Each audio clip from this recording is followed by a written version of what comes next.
Good evening and welcome to another episode of Experience Bar, where we turn video games into cocktails. My name is Jack and I will be your bartender for this evening as we're celebrating indie breakout success Hollow Knight with a drink called the Hornet. Let's get started.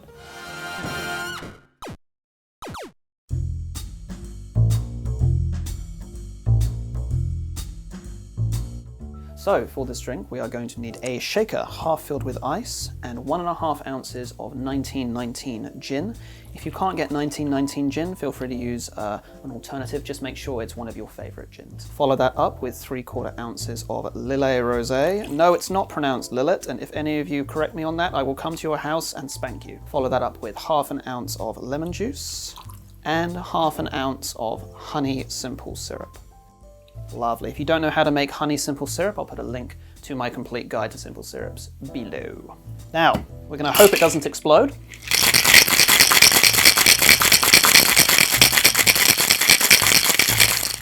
Got away with it this time.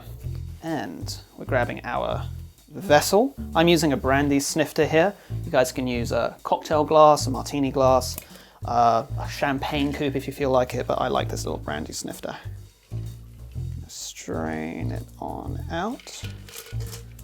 And because we like our drinks to be extra pretty, I'm gonna garnish it with a little lemon peel. Yeah, go with lemon peel. Cheers. So, Hollow Knight, it's a platformer, and I'm not really into platformers that much. They're quite technical games, and I don't usually like to play games where I have to think too much. I just want to step into somebody else's skin and stomp on some skeletons for a bit, you know? However, when OberynMelonLord, the guy who also made the suggestion for Ori and the Blind Forest, clearly a fan of indie platformers, they asked me to make a Hollow Knight drink. I thought, okay, let's give it a go. And I am very pleased that I did. This has completely changed my mind about platformers, essentially. The characters are super cute. They've got like these little noises that they make when you meet them, and they sing and they do all this kind of stuff.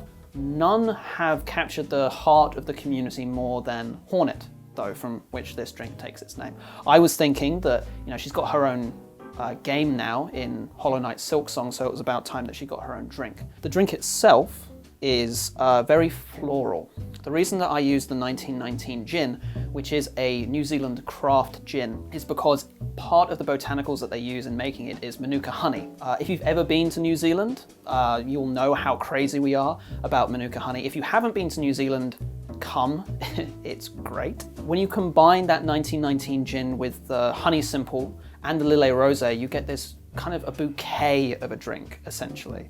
It's a little bit fruit sweet, but the lemon juice helps to ease it back a little bit and turns it into a really well-rounded beverage. But yeah, that's the Hornet from Hollow Knight. I hope you guys have enjoyed yourself as much as I have. If you guys like what we're doing here, give us a like and a subscribe. If you feel like following us and keeping up with all of the outtakes that we inevitably make, go and check out our socials. If you feel like supporting the show and helping us keep doing what we're doing here, head over to our Patreon. There's some extra recipes there. And for our patrons, we also have a D&D styled recipe book with 7 or 8 brand new recipes that you can't get anywhere else. We're producing content every single week, videos every 2 weeks, so keep an eye out for us in your notifications. But until then, thank you so much for joining me. I'll see you next time.